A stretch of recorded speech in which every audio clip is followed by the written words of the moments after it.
Quand on dit maladie des gencives, il y en a en fait deux grandes catégories qui sont, les gingivites, qui sont des maladies superficielles, et les parodontites, qui sont des maladies qui touchent le parodonte profond. Le parodonte, c'est l'ensemble des quatre éléments qui sont les supports de la dent. Gencive, os qui est en dessous, ligament qui est le petit ligament qui réunit la dent à l'os, et le sément qui est la couche intermédiaire entre la dent et le ligament. Ce sont des maladies qui sont le résultat d'une réponse inflammatoire liée à une agression bactérienne.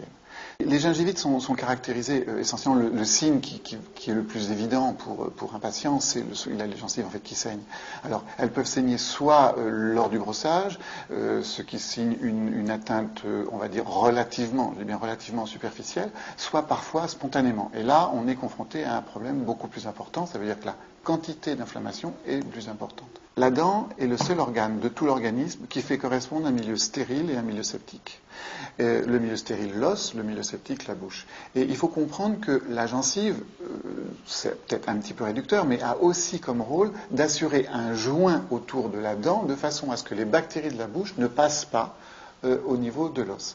Pour ça, il y a ce qu'on appelle un système d'attache, c'est-à-dire que la gencive vient se coller en fait à la surface dentaire ou radiculaire de façon hermétique. Et le problème des parodontites, c'est que justement, il y a une inflammation qui se crée au niveau de ce système d'attache et que comme l'organisme veut préserver cette espèce de barrière entre ces deux mondes qui normalement ne doivent pas communiquer, eh bien la gencive et le système d'attache va régresser, donc va remonter vers le haut ou le bas de la dent, suivant que l'on parle des dents du haut ou des dents du bas, et en fait va se créer donc cette espèce de poche qui est la différence entre l'endroit où la gencive devrait s'attacher et l'endroit où la gencive s'attache réellement. Les maladies parodontales ne sont pas des punitions pour les gens qui ne se lavent pas les dents. Je veux dire par là qu'il y a des gens qui ont une hygiène absolument parfaite et qui ont des parodontites, et d'autres qui n'ont pas une très bonne hygiène et qui n'auront jamais de parodontite.